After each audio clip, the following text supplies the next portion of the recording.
Okay, we're in the middle of week 3 and we're going to discuss now some really key concept of the machine learning course, namely overfitting and also underfitting. So this discussion is about how sophisticated the model is that you're using.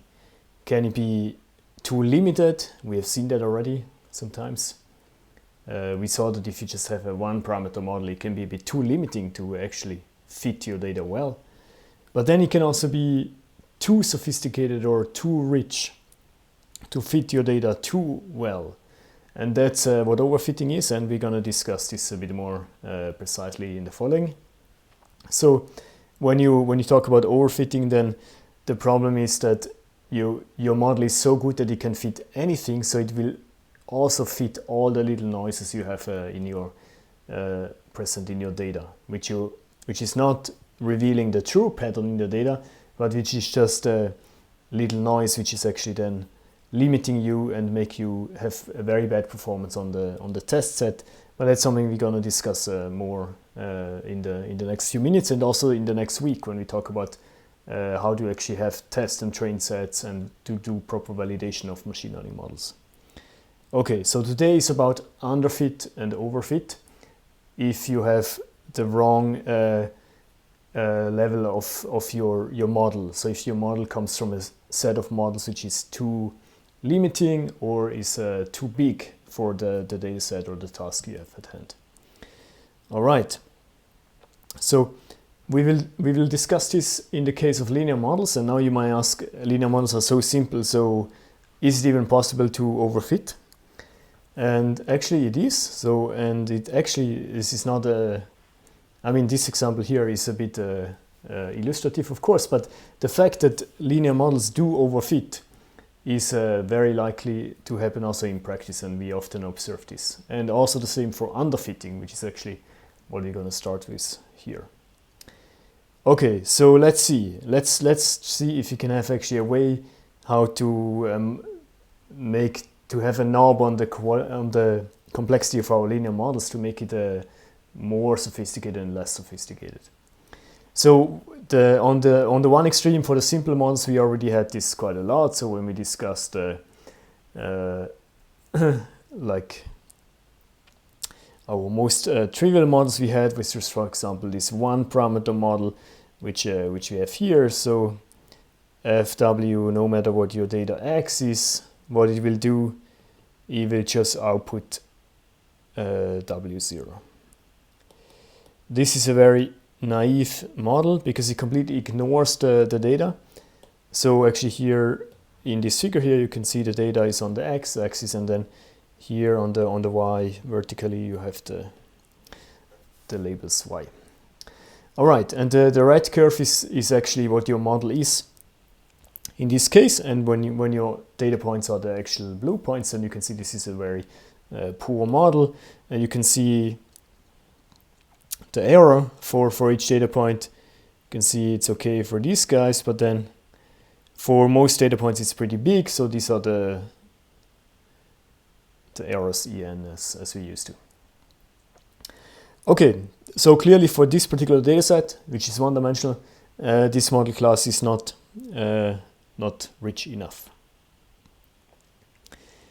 So what we want to do is to have something which is closer to the true data, because the true data could come from an underlying function g, which here would be like something like a sine curve, and what we want to do is to kind of uncover what this hidden pattern was. So this green sine function here. So we don't have the green function, right? But what we see is not the whole curve, but we see the blue points, which are just measurements at a few of these positions. So that's what we see. Question is, can we find a model which is close to the green one, which is what nature gives? But the problem is, of course, we don't observe the green one, but we observe the green plus some noise, and only at a few sample data points. We don't have infinite data points, so we don't observe every X, but some of the X. Okay, so that's the discussion about noise, which we just had. And again, so now we can ask what kind of models do we want to have. So the model family is what you choose. So what we just did before was we had the one parameter models. Now let's see, is there something else we can do? Is there a more rich model class to fit the data better, but without fitting the noise, right? We don't want to underfit. So sorry, we don't want to overfit. So, but you also don't want to underfit. So we want to have a good loss function on our data to fit it well. Okay. So far it seems we haven't run into overfitting yet. The problem was more that our model was too poor or not powerful enough to fit the actual data, the blue points. Now what we do is we have to do a trick to make our models a bit more rich.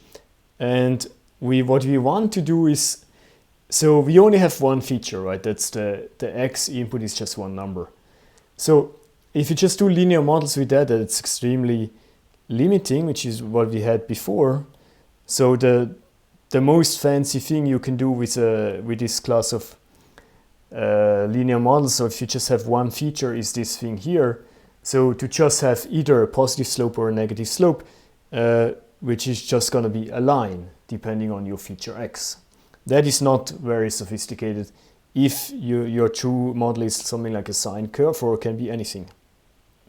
So how do we circumvent this? How can we use linear regression but have an effect that we model something which is non-linear, something which is a bit more rich than just a line? And there is actually an easy trick for that. So actually here, let's start from the bottom, a bit in reverse.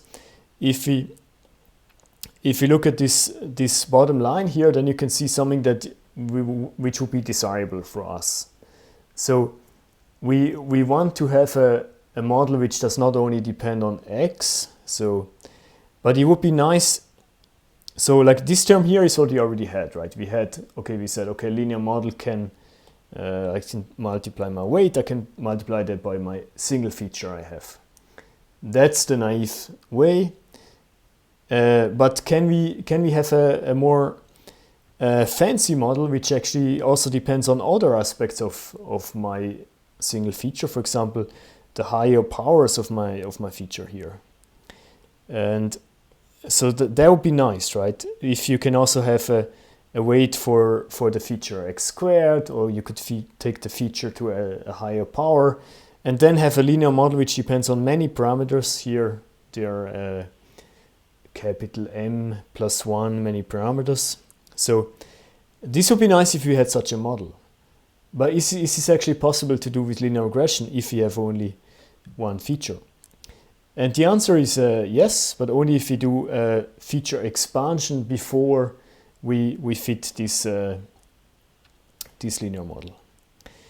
So the idea is that this thing is what you kind of want to have. So this is our model applied not directly to X, but it's going to be applied to a feature expansion of our X, which we call phi of X.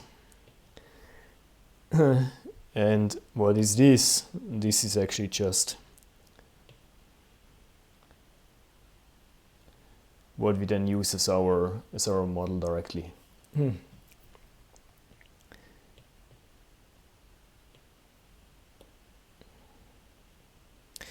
Okay, so what is this feature expansion? What's the idea?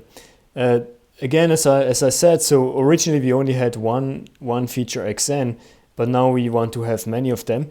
So what we can do is we can just say, instead of having one feature, I will just construct a lot of features from my original one by taking some nonlinear functions applied to my original feature. So my original feature is just this number here. So xn is a number, that's what you would do, but one feature is far too boring.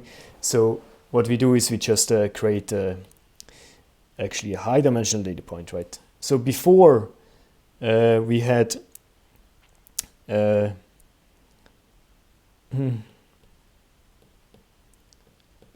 before xn was just a number, xn was what it is, and after the feature expansion we have something new. Instead of xn, we can use a feature expansion, which is actually a vector. So it takes that number and it maps it to a higher dimensional space. And in this case, it's a m+1 dimensional space.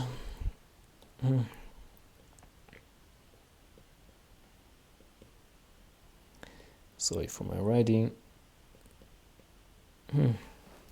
And this is the vector you have here, and this is what you're going to use. So before you just had a one-dimensional data point because every data point had one feature, and now you have a m+1 dimensional one. And you do linear regression with this augmented data set.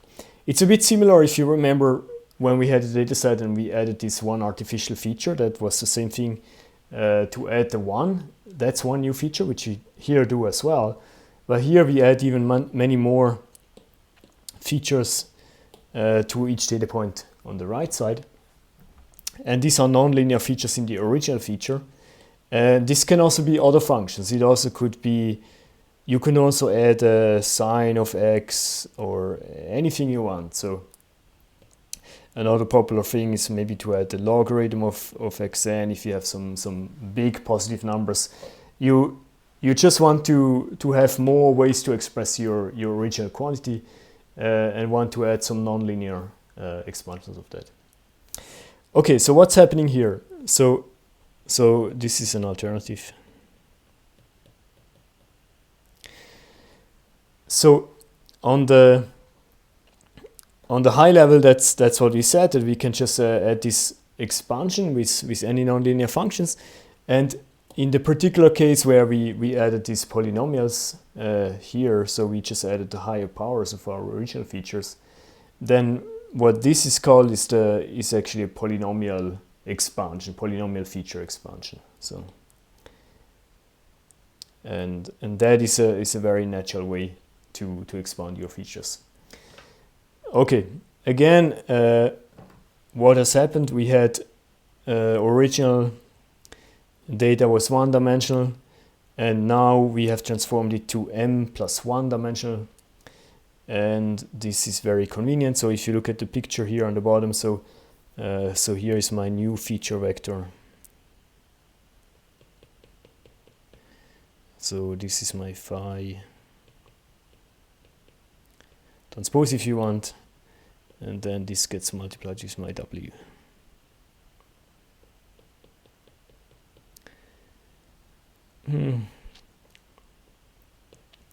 Okay, this is how to obtain some nonlinear feature expansion. Sorry, this was not very visible.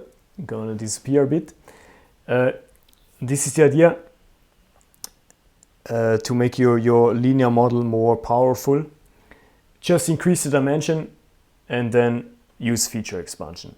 You can also do this if you have more than one original feature. You can just do this expansion which you have here. It goes from 1 to m+1. You can do this for every feature separately. Then you would just have, before you had some number of features, and now you have m times as much features basically, or m+1 times more. Okay, this is a popular trick actually, and the name again is feature augmentation, and this is actually also a lot used in theory. So this is also kind of a way to, if you have a highly nonlinear model, which for example neural networks are, or kernel methods are, which we're gonna discuss more later. If you have a nonlinear model, then often there is a way to explain that nonlinear model in this way here, in this linear way, but in a higher dimensional space. So that is what is happening here. So, and here it's very clear, right? So we designed our space such that we can just have our original data point, and we instead obtain a linear model which is much more powerful, because it can be any polynomial expansion of the original data, which was x. And you know that polynomials can fit any function of the original x very well if you just make the degree of the polynomial high enough. So this parameter m, of course, will be very crucial, and we're going to discuss this now. So what is going to be a good choice of the m, and that is exactly what we're going to use to control if you have underfitting or overfitting. So m is the model complexity now. That's the most crucial thing. So m, you can choose that.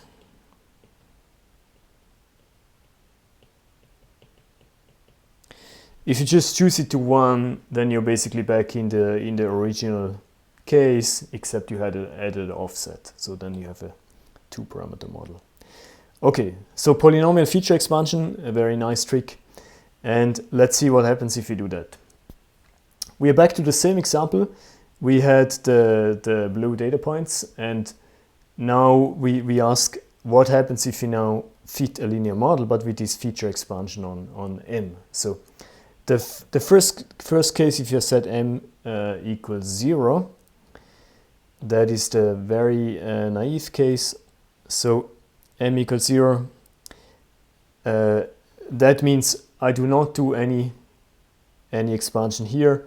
So the only thing that stays is actually the 1 here. And you can, so if you set m equal to 1, then what you get is this. The only thing you have is your prediction is W0. So that's this simplest model we ever had, which was the 1-parameter model. Okay, so that's here. 1-parameter model, as we just said. And this we have already discussed, right, on the previous slide. This now is my model f of x is independent of the data. We said this is a very poor fit, so this is underfitting. Remember. And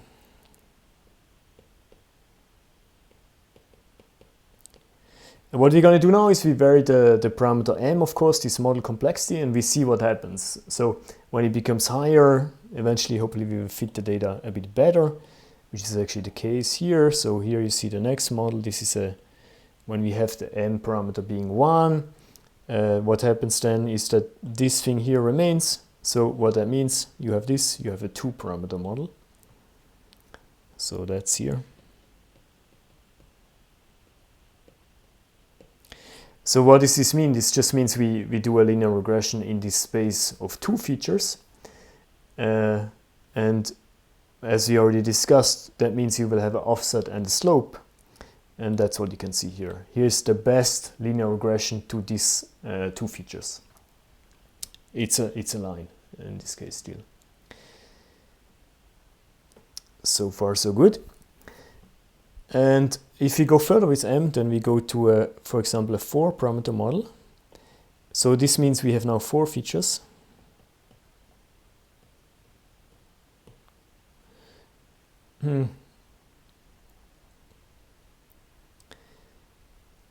So something like this, right? So you have your linear regression will have 4 W parameters, which is quite nice. So now you can see it gets a bit more powerful. You will have these 2 which you already know. Then you will have one for x squared, but you will also have one for x cubed. So you can see that the function which this thing describes, so the thing is the whole linear model. The function which describes in the original x is not linear, right? Because it has n squared and cube, so xn cube. So that is actually a 3rd order polynomial, because that's what it is. It has 4 coefficients, and it goes up to x to the 3rd power. And here is the picture of that. That is a degree 3 polynomial. So this seems a good model if you look at it. So this is the model. It looks like it fits the data pretty well. And also it has kind of a similar shape as the underlying truth, which is the green model, which we don't really know because that is hidden. We only observe the blue curve, the blue points. So finally, if we take this further, then so we can take m a bit higher. So m, let's say it's 9. What that means is that we have 10 parameters in our linear regression.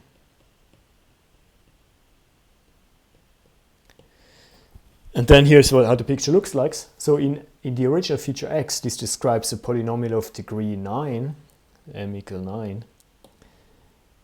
I'm going to highlight the m's here. So,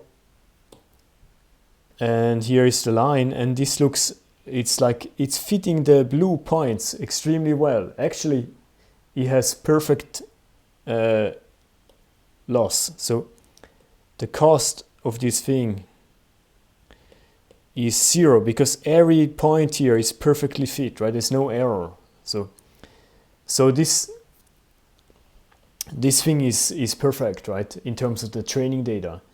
The problem is if you will now use this model which you found, if you now use this at a new point x, which you have not seen in your training data, for example, the point here, so then you suddenly have a very big error here, or also here. So these are hypothetical additional data, and this would be, for example, the test error on such a point which you have not used for training. So test error. For that point here, the x will be very high, right? It's a very large discrepancy because the function, the right function is going crazy, has very high variability. It fits to the smallest noise here, and that's exactly what we mean by overfitting. So this, now you're in a regime where you have overfitting. So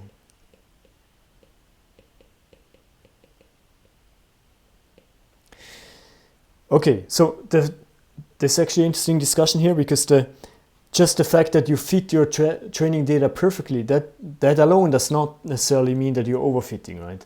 It's okay to actually fit your training data perfectly. We see this in deep learning as well. That is not necessarily a problem. The problem is if you do that, and in additionally that you get a model which is just too noisy, too rich, right? That is the problem, right? Just fitting your data is fine, but not with such a overly complex model. The model here is overly complex because it is a polynomial of degree 9, so it's too much because our original data is most closely to a degree 3 or to a sine. So here you would actually have the best model among the m's that we tried. But we don't know this until we actually try them all, right? And so that is something we're going to discuss next week, how to do a model selection to figure out when are you actually in the right regime, and what should be the right complexity of your model. And that's exactly also the best recipe in practice, actually, to follow a little bit this procedure here, which means first you would just fit a very simple model and then fit a more complex one, so that you actually get to a point where you can see that you are able to fit your data perfectly. It's nice to know that you can do that, because then you know that at least my model works, the training works. But then you also know that if you went that far, such a sophisticated model, then maybe that model was too complex, so maybe you will not have a good test error. But then you know you have tried too complex and you have tried too simple. So then you're in a good position, because then you know that the truth must be somewhere in the middle, and that's what happened here. So if you went to something between 1 and 10 as a choice for our number of parameters, turns out there's very good choices there. We found an extremely good model with 4 parameters, so that means we have done a very good choice. And next week we will do this a bit more systematically, how to do this model selection. So I hope this is clear, more or less. So again, make sure here that you don't confuse the original feature and the expanded features. So what you're plotting here is in the original feature, the x and y, right? So because otherwise you might get, maybe you got this already, but when all we're doing here is linear models. So then why is this red curve actually a linear model? It doesn't look linear, right? So what it is it is linear in the expanded features. So but it's not linear in the original features. So if you go back here, you see this here. So So here it's linear in this psi result because it's linear in just a linear function w applied to these phi guys, which you also have in the picture on the right here. But it's not linear if you look at it in the original x. So that's the trick of feature expansion, and that's why you can use this to actually model nonlinear machine learning models. Very good. So it looks like an artificial example here, but yeah, I hope you believe me that this is really also what you're going to see in practice. And it's really good if you actually manage to see this phenomenon. It can be practically good to actually do overfitting and do underfitting, because then you know things work and you find actually the best solution in the middle. You will also see this in the lab next week actually, and also this week you can play with the polynomial to play with this different m, so you can really experience what is happening here. And feature expansions are useful in practice as well, so even if you have many features, again, you can do this separately for each feature to transform it into many new features. After that, a linear model on the new features is more powerful than a linear model on the original features. Okay, so overfitting is happening.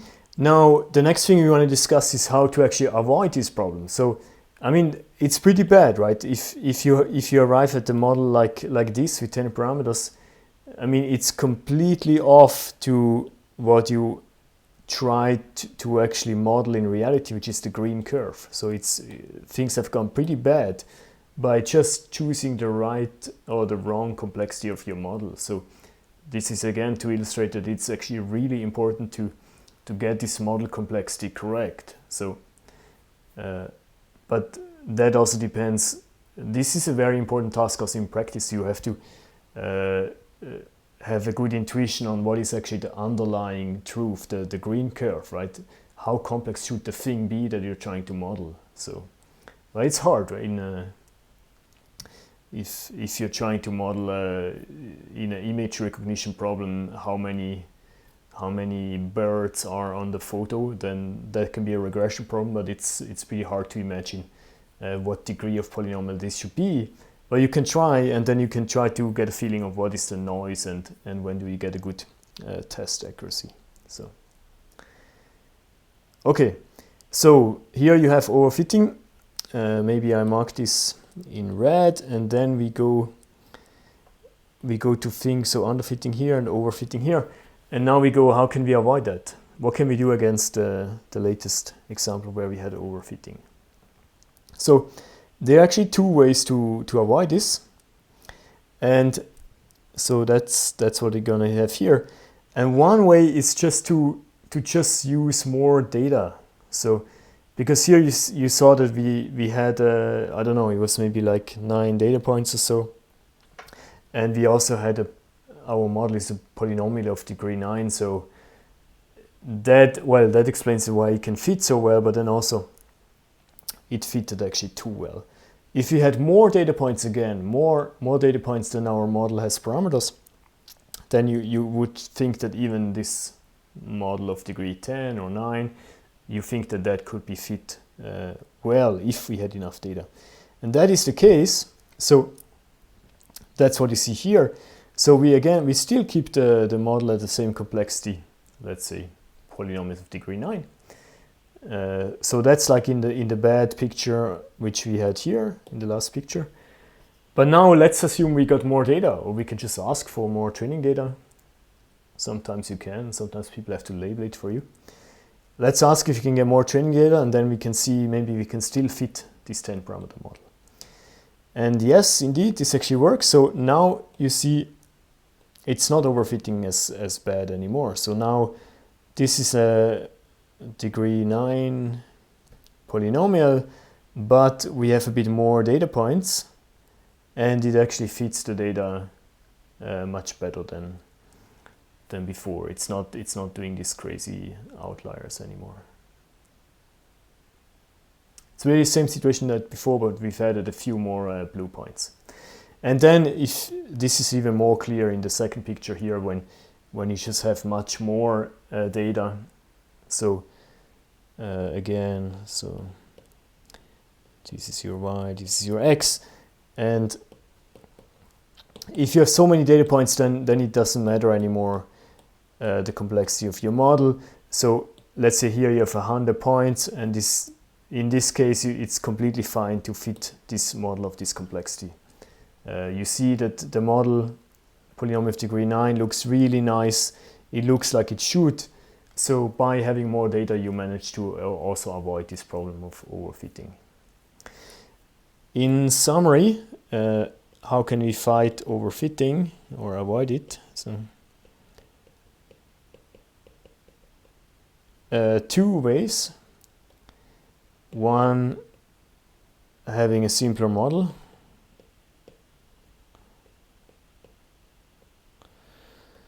That's what we did here. So that's how we made it work on the previous slide. We just said, okay, m equal 9 is bad, but m equal 3 is perfect, or pretty good. So that worked. But then now we also saw a different approach here, which is how to reduce overfitting by just having more data. So more data is always beneficial. It also allows you to get more information anyway, if you haven't seen that from this smaller example yet. So it's always beneficial to have more data, but just this might come at a cost, right? So sometimes people have to manually label this data, or sometimes the acquisition of data is difficult. So it's not always easy. But if you can, then it's a good idea to have more data. Also, if your model is still fast enough to train, there might be another issue. All right, and we have discussed both examples, right?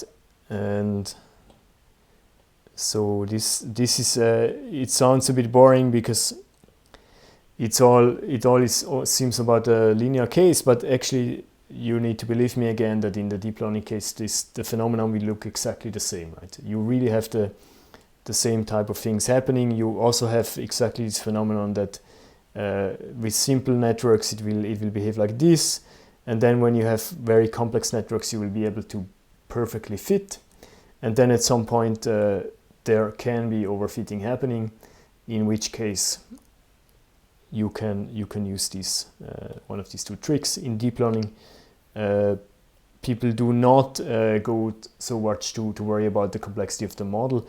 They more follow the second approach to use more data, or to use different training algorithms. Make sure the training algorithm is also not overfitting so much. If the problem is difficult enough, then there is also not even such a danger that the training algorithm actually overfits. So, okay, that's a kind of a very short summary of what overfitting is, and the underfitting we also discuss. Okay, then in this we already discussed before, right? That make sure you don't confuse the original data, the original feature, and the expanded feature. Okay, so this is quite simple, and probably you've already seen this in an introductory course on machine learning, but it's important to make this a bit formal, which you can do, for example, with this approach here. And then also here we're actually gonna move to the next chapter here, the second chapter of this course here, of this class today, which is another way actually to reduce overfitting, which is an alternative to steer the complexity of a model. We said we want to have simple models and difficult models. Before we discussed here, we used, for example, the polynomial degree as one way to control this complexity of the model. And now if we talk about the regularization, then there will be this will be another new way to control this, which is again useful not only for linear net models, but also for most of the other machine learning models. So how does this work? The motivation is a bit similar to what we have discussed. It's that if you have many ways to actually fit your data, then yeah, which one should you choose? So we saw this in our examples, right? So if you have a high enough polynomial, then there are so many polynomials which have a high degree and perfectly fit my points, right? So then which one of these is the one which I should pick, which then allows me to be good on my test error, which means to have good generalization, which means to have actual good similarity to the truth, which is the green curve. So which one of the models which perfectly fit the data should we pick? That's not clear. And there is a principle here which is called Occam's razor. So maybe you've heard about this. And it's just saying that if you have many models which actually do the job, right, there are many explanations of the data, so which explanation should we actually take? What is the truth? And then it says that if there's so many choices which are equally good in terms of fit, then you should pick the one which is simplest, because the simplest one is more plausible to actually have the correct explanation of the true underlying phenomena. So simple models are always preferred if they actually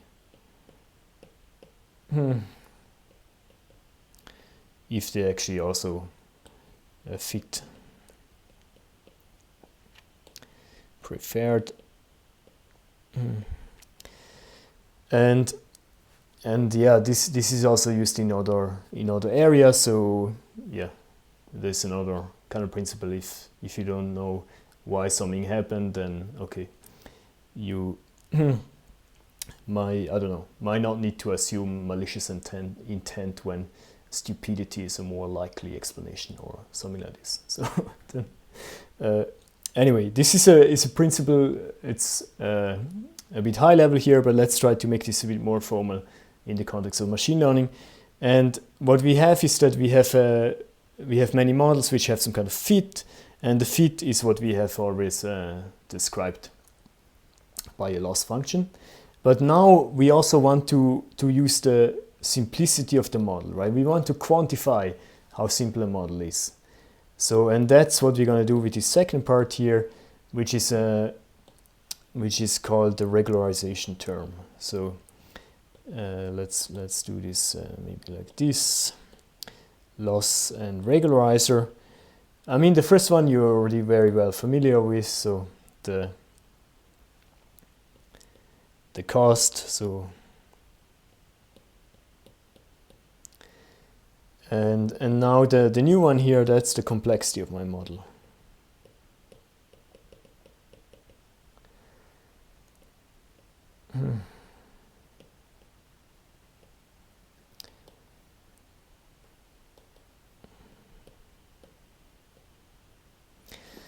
So how do I measure the complexity of my model? So we will see a few examples for that, but for now we will just say that this has to be a continuous nice function, which is just a high value when the model is complex and a low value when it's simple. So the degree we had before when we had polynomials, it's an example of that. But here we want the regularizer to be a continuous function, so we can more simply optimize it. So, but the intuition is this. So before, the traditional approach was what we discussed so far. We would just care about the fit, right? Just make the cost very low. And what we do now is, as an alternative, is to have this joint optimization problem, which has kind of two objectives. We want the model to fit, but we also want the model to be not too complex. That's why we also added this second optimization objective. So let's make this a bit more concrete for an example. Here is the most used regularizer in the whole field, I would say, which is the standard L2 norm. So the idea here is to use the L2 norm as a measure of complexity. It sounds a bit strange if you think about it. So if I just have a model W, then it has this many parameters. That's what it is. But to say that if W parameters are very small, then I will say that this is a simple model, and if the W parameters are very big, I will say this is a more complex model. So in this case, xn and W, for example, think of them as being d-dimensional. Okay, and this is our regularizer as an example.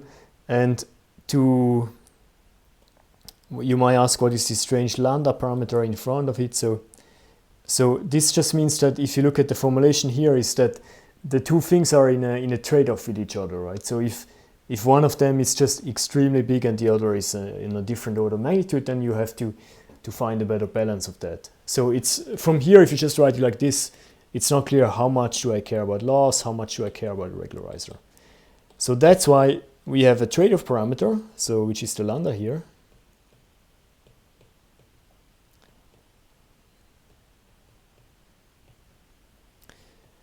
And this is a fixed parameter. It's also called a hyperparameter. You have to choose it. There's no obvious way how to perfectly choose this, or easy automatic way.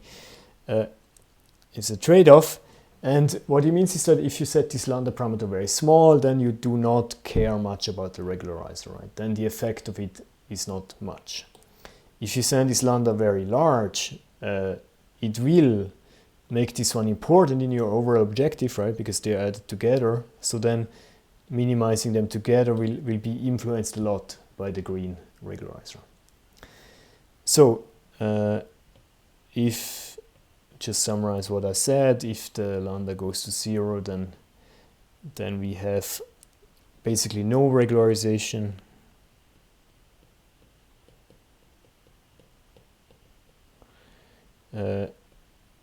So we can have overfitting.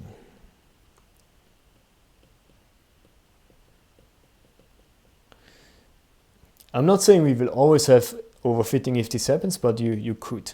And if you have overfitting, then by making the lambda larger, you can avoid it. That's why we are introducing this in the first place. So, and then if you make it very large, at some point you will have underfitting,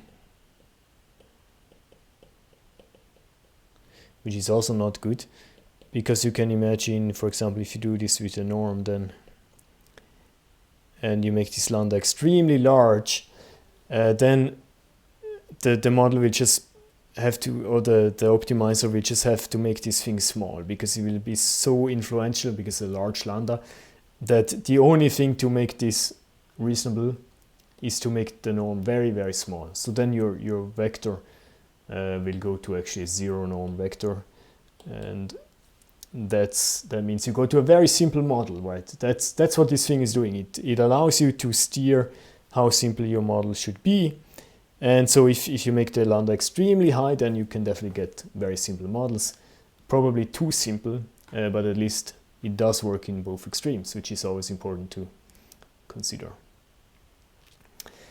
Now, okay, that's the L2 regularizer. This is also used in addition to neural networks. Here we use it for simple ridge regression or linear, we use it for simple linear regression with least squares. So this guy, this was the least square loss or mean squared error. So this is our mean squared error, and then the new term we have added here, that is our regularizer. So that is the novelty here. The part here you already know, we have discussed this extensively in the last video. How to fit the linear model in this mean squared error. But now the thing is, we have this new term on the right, so now we ask, does the linear model actually change? Because now we have this added regularizer. And just to make sure we are on the same page, what we just discussed before is a special case of this, of course. If you set lambda to 0, then you get back what we had before, which was standard mean square or least squares regression. So that you can always get here, because I'm gonna show you in a minute how to solve this for any lambda, including for lambda equals 0, which we discussed just before when we had least squares, when we used the linear system to find the optimal W. Okay, I hope this is more or less clear. And again, the regularizer here, we usually call it something omega of the model, but you can call it differently if you want. So now let's talk a little bit more about this case for linear models with a L2 regularizer. And the most important thing I should actually say here is that this thing is called ridge regression. So what is ridge regression? It's just standard linear regression with the mean square there. But there is now this regularizer added, that's why it's called a ridge regression. Okay, how to find a solution to this? Well, the easiest way I would always recommend you to do is to just do gradient descent, or stochastic gradient descent to be precise. This is a good idea here. So you only need stochastic gradient descent. You can optimize all these models, as you saw a bit in the lab, and in the lab of this week you will also be able to try this again for this particular case. So I mean, you already saw it without a regularizer, but also with a regularizer it's very easy to adopt stochastic gradient descent, because this thing is still a sum, so you can easily modify a gradient step. The gradient of this guy is very easy to find, so we know what the gradient of the square Euclidean norm is. It's just W itself. So that's why if you do gradient descent on this, the gradient is W, and then you get something which is actually called a weight decay. So weight decay, because the gradient of it is W, so in every step you go a bit in the negative gradient, so in every step you will subtract a little bit of W if you incorporate this term into your gradient descent. That's a bit of a side remark. I don't want to do this actually. What I want to discuss at the moment is an explicit solution for this problem, for this ridge regression problem. And this again is a very nice exercise for you, and we can actually do it together. So the claim here is that there is again a closed form solution to this ridge regression problem. So you can just write down what is the optimal W star to this minimization problem, and I wrote it on the bottom here. The question is, yeah, why should this be the solution? So the way we're going to do this is, of course, the same approach again. We're going to use the first order optimality condition, which means we're going to set the gradient to 0 and argue that if we find such a gradient point with 0, and we can also know that the function is convex, then we know that we are optimal.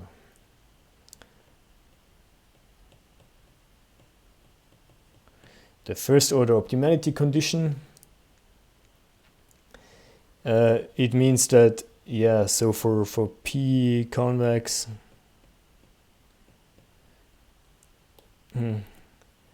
what is P? So P is the entire sum of both terms, the function and its regularizer. So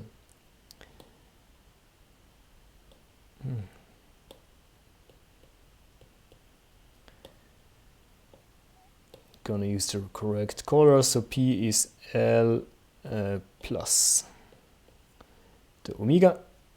So the whole thing, we're gonna apply the first order optimality condition. And so this tells us that if your model is convex, which it is in our case, it's very easy to convince yourself. We're gonna briefly get back to it. And now also additionally assume you have found a point where gradient of P of W is 0. let's assume you have that, then you have optimality. So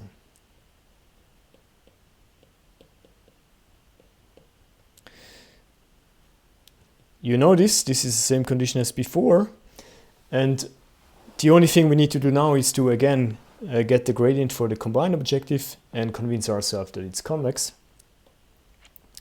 The gradient of the combined objective is simple because we already know the gradient of the L part. Gradient of L, you know this from the last video, is 1 over n. There's a minus in front, and then there is the data matrix transposed times this error vector, which is y minus xw. So x here is the data matrix. Okay, that's the gradient of L. Now the question is, what's the gradient of omega? So that's this regularizer, and that I already tried to convince you when I talked about how you would do this with gradient descent. So the gradient of omega is simply 2 times w, but there is a lambda parameter in front, so it's actually 2 lambda times the w vector. Okay, and now these guys together, that gives something, and I want these two together to actually be equal to 0, right? That is what we would like to have, because that would be the optimality condition. Let's see what that gives. I will write the equation, what it means for these two to be 0. It means that this guy plus this guy is 0. Let me write that down. Sorry, I'm a bit slow. So x transpose x plus lambda prime identity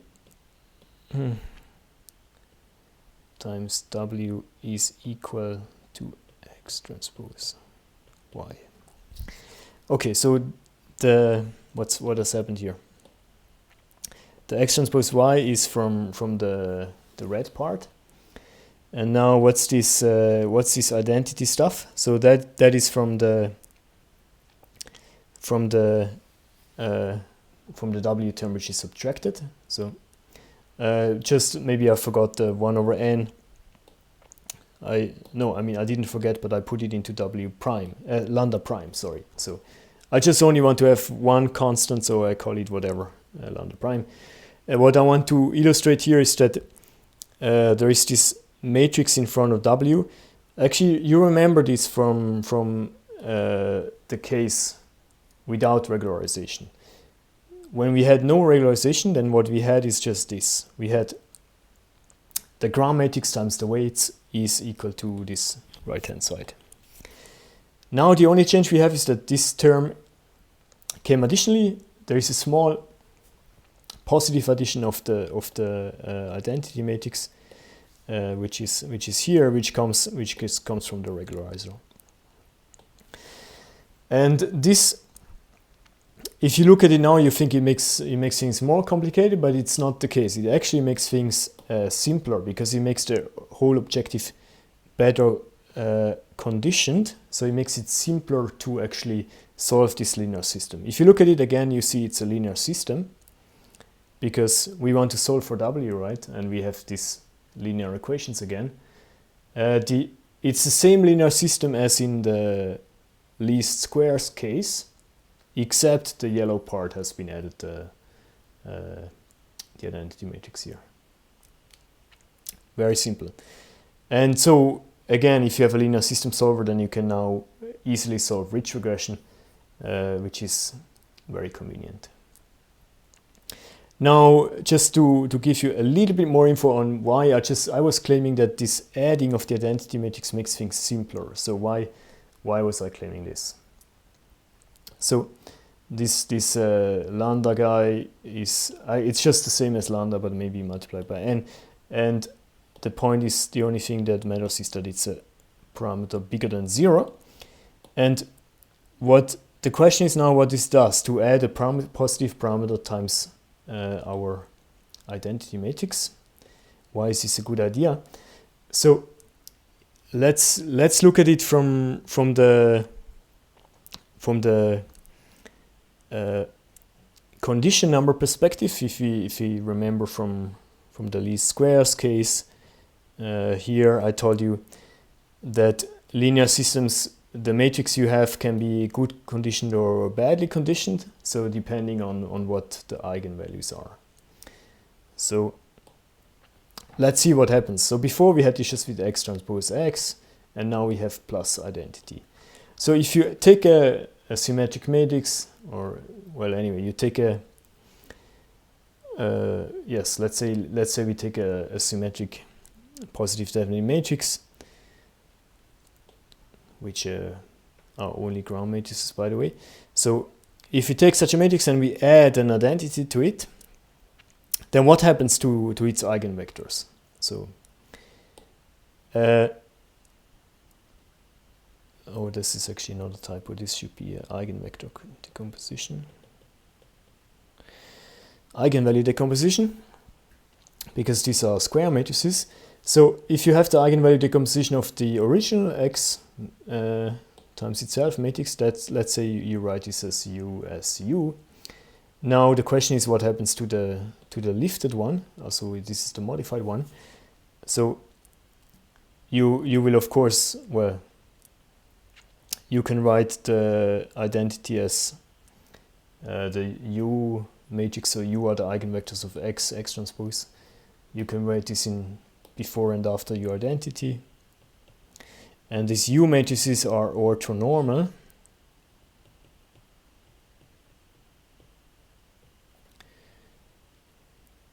And also orthogonal. That's the only thing that actually matters here. So, well, okay, no, actually both. It needs to be orthogonal and length 1. That's what it means to be orthonormal. U has this property, therefore this thing is just identity anyway. Nothing has happened. That's how we got the first equality. And now if we write this together, then we have that, okay, what happens now is that the spectrum of the original x transpose, that's the diagonal matrix S, this has now been shifted by this positive value. So every eigenvalue which was in S, so S just collects the eigenvalues, has now been shifted by a positive amount, so it's now just a bit higher. So you can say, okay, so the S matrix collects these eigenvalues, S1 up to S, I don't know, SD or something. And this is a diagonal matrix. And now the new eigenvectors are the diagonal ones you have here, and they are higher. Therefore, all the eigenvalues have become higher. Therefore, the problem is better conditioned. Because if you go back here, then you saw it's the smallest eigenvalue of the matrix which mattered.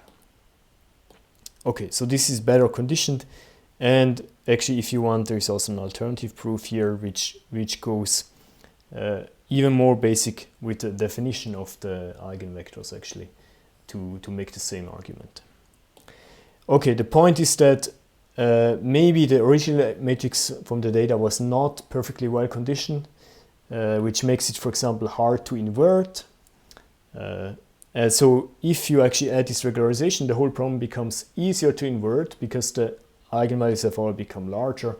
The problem now has a better condition number. That is a kind of a side effect of this regularizer. So on one hand, it has encouraged our model to become simpler because it has encouraged us to have a small norm. And on the other hand, it has a side effect that the whole optimization objective has become a bit more well conditioned, a bit easier to optimize because the linear system to solve has become easier to solve.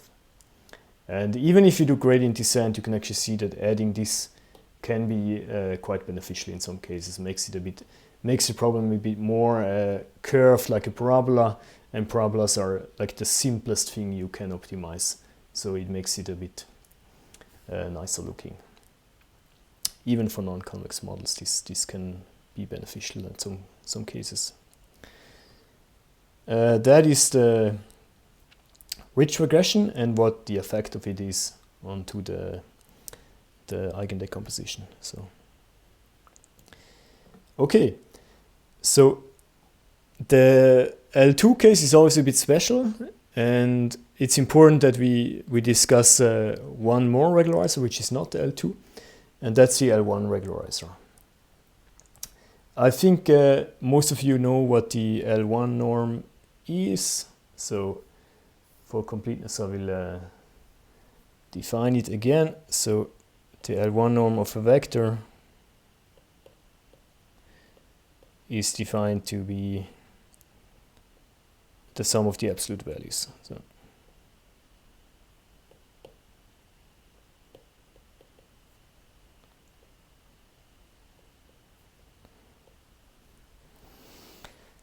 okay, and this is called the L1 norm. You might have seen it. This is extremely popular, for example, in signal processing as well. And what happens now? We're gonna ask what happens if you use this different norm as a regularizer, because as you can imagine, the choice we had before was kind of arbitrary, so we just picked some norm before, but of course you can pick any norm to be your regularizer. There's no particular reason why you should always pick the 2 norm. So what we do here is we pick the L1 norm to be our regularizer omega, and the cost function we keep it unchanged, so this is still the mean squared error. That is our loss function or cost function. Okay, so again, so yeah, okay, why do I write it? So here actually is the definition of the L1 norm, so it's important. What the intuition here is that the L1 norm has a bit of different effect. So if you encourage a vector to have small L1 norm, it's a little bit different than if you encourage it to have small L2 norm, which is what we did before. If you encourage small L1 norm, it's actually going to make it more likely to get sparse vectors. So, which means vectors which do not have as many non-zeros. So vectors where many of the W entries will be 0. If we encourage this enough, that's what I'm going to try to convince you in this next 5 minutes. And so here is actually how the norm ball of this L1 norm actually looks like. So this is the set of points where the L1 norm of something is like smaller than some value. Maybe the value is, I don't know, 7. It can be anything. So this picture is in 3 dimensions. But you get the idea. Also in higher dimensions, the picture will look a bit similar. So okay, let me be a bit more precise. So this this is the set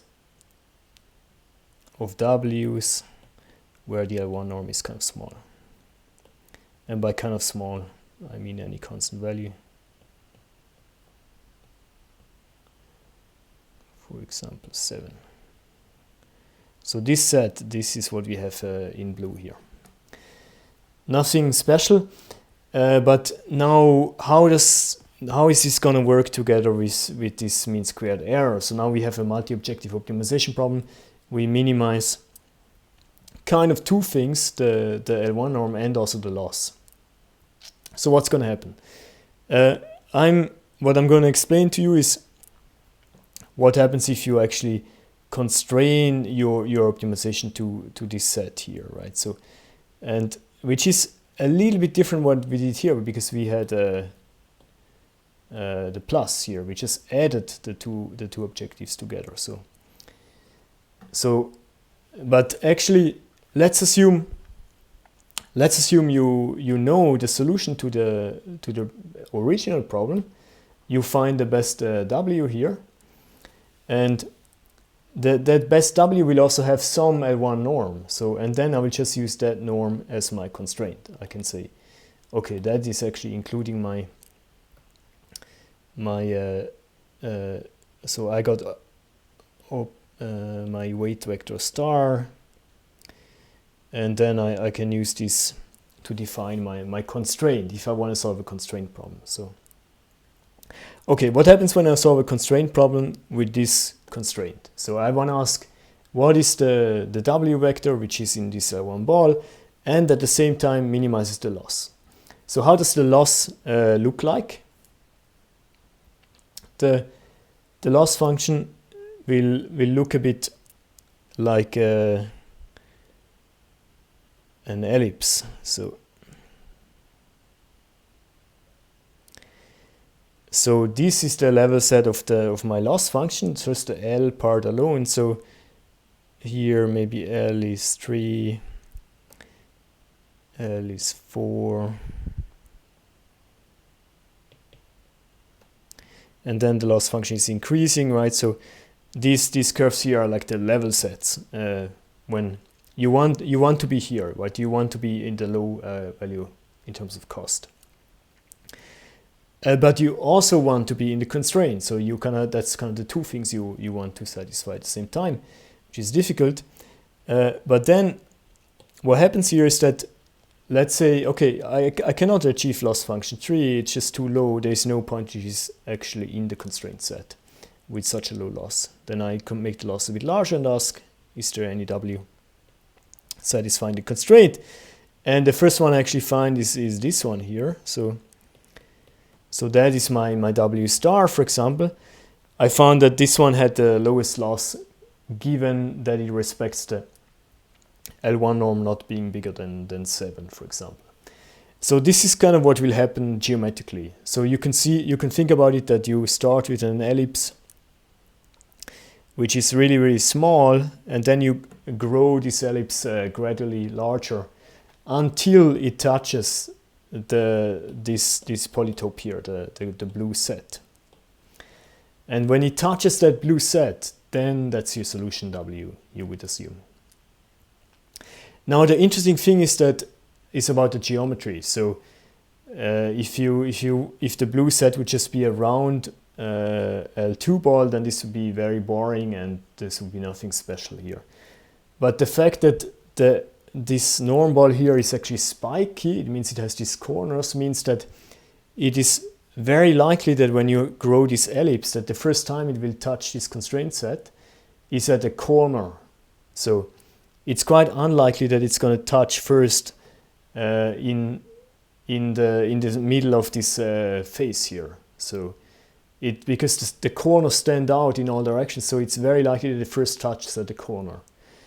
And what does it mean to be at the corner? It means that all the entities of W star are 0 except 1. So this is a very sparse solution.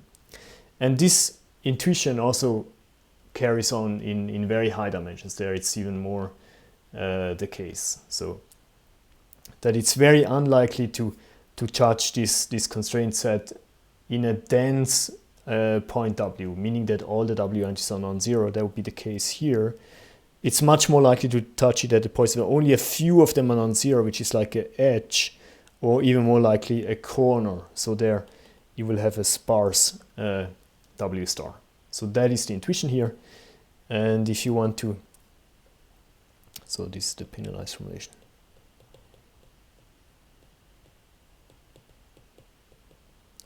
And here we use the constraint objective.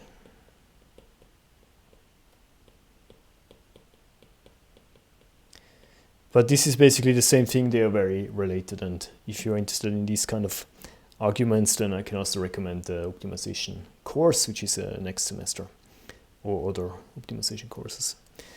Okay, so what we want to take away from this is that L1 regularization is important because it does encourage models to be sparse. So it encourages sparse Ws.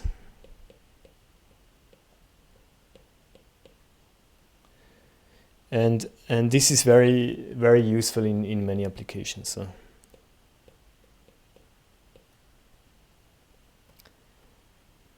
Sparse models.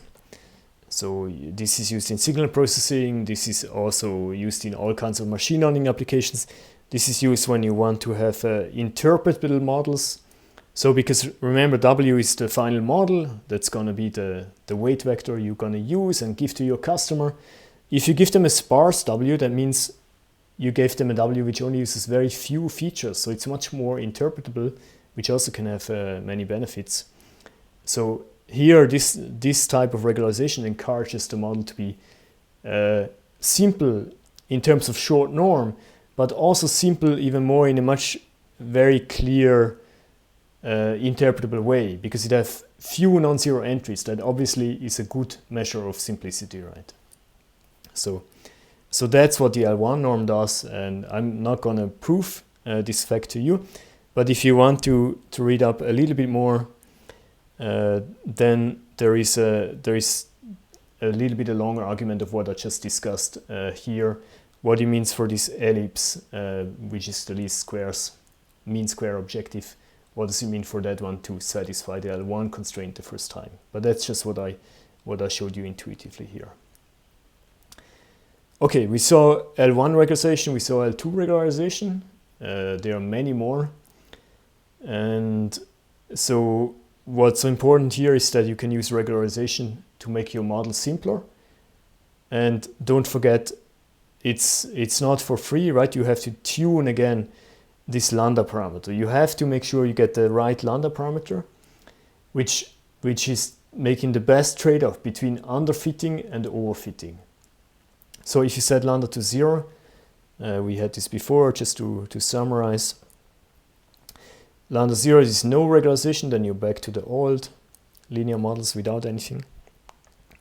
There might be there might be in the overfitting regime.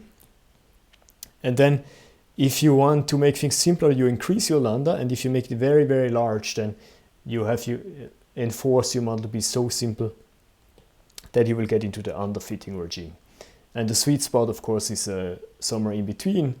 And if you find a good lambda which is between the two, then you have a very good chance to have a good test error, which is what we're going to discuss next week, actually.